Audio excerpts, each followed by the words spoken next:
Bonjour, bonjour et bienvenue sur ma chaîne Avenir du Peuple. Je suis Fabrice Gaël Noubamo. Je suis entrepreneur MLM. Ce matin, nous allons parler de l'investissement. Oui, c'est quoi l'investissement? L'investissement est une activité qui consiste à mettre de l'argent dans une affaire qu'on a préalablement étudiée. Bien évidemment, qui peut comporter des risques ou alors des risques zéro. Bien, nous avons constaté que pour un investissement, il y a toujours des techniques, il y a toujours des stratégies. C'est pourquoi nous avons noté 7 clés nécessaires pour un investissement. Les 7 clés nécessaires pour un investissement sont: première des choses, il faut toujours investir tôt dans la vie. Parce que quand vous êtes déjà adulte, quand vous êtes déjà majeur, quand vous êtes déjà parent, vous gagnez en expérience quand vous investissez tôt. Deuxième des choses, il faut investir dans des affaires. Une fois que cette affaire a lâché, une fois que vous avez perdu, ne lâchez pas à la première prise. Changez plutôt de stratégie. Oui, parce que il faut toujours un petit échec, je vais le dire ainsi. Parce que à la première fois que vous lancez une activité, elle ne peut pas commencer à vous générer de l'argent. Non. Là, rassurez-vous, c'est automatique. Mais quand vous avez commencé, si elle échoue pour la première fois, demandez-vous qu'est-ce qui n'a pas marché.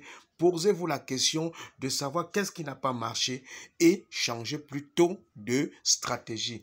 Troisième des choses en investissement, ne vous engagez pas seul en investissement. Minimisez les risques en cherchant des partenaires. Jetez-vous avec un partenaire ou des partenaires dans une affaire pour minimiser les risques. Quand vous voulez faire un levée de fonds et que vous êtes 4 personnes, c'est plus facile de lever 1 million, 2 millions, 3 millions et d'avancer. Parce qu'en ce moment, si ça s'écroule, le business, je veux dire par là, vous auriez simplement perdu 1 million. Par contre, si vous êtes seul, vous auriez perdu 4 millions de francs. Bien, quatrième des choses, développer un esprit de tolère envers les risques. Il y a des personnes ici qui ne peuvent même pas accepter de perdre le moindre 5 francs. Apprenez à tolérer les risques. Je parle bien de tolérer les risques. Il faut tolérer les risques. Bien.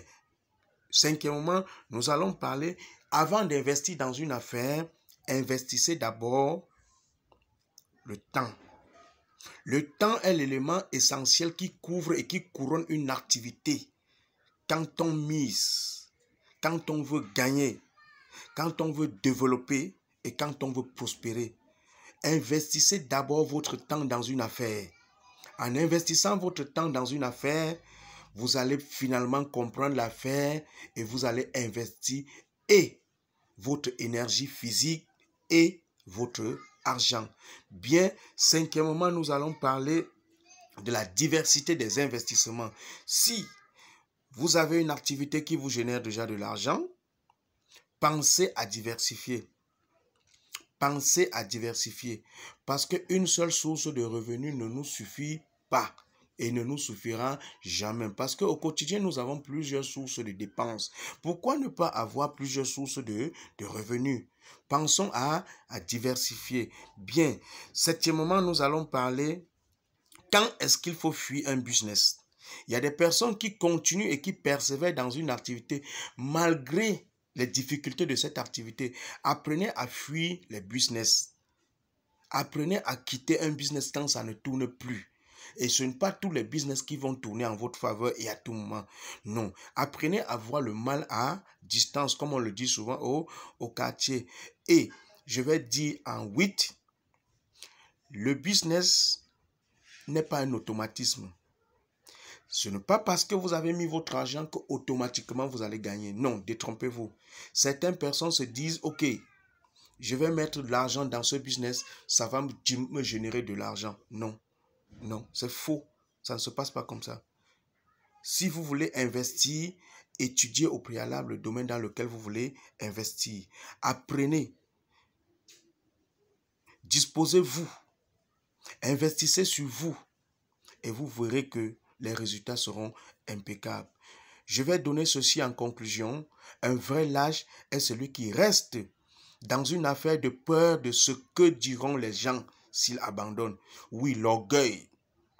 Ne reste pas dans l'affaire Même quand il ne marche plus. Parce que tes amis, tes copains diront, hey, donc il a laissé, donc il a abandonné. Non, c'est pas ça, mon frère. Quand ça ne marche pas, quitte. Sois moins orgueilleux et libère l'affaire. Ne t'enfonce plus de par ton orgueil dans les affaires.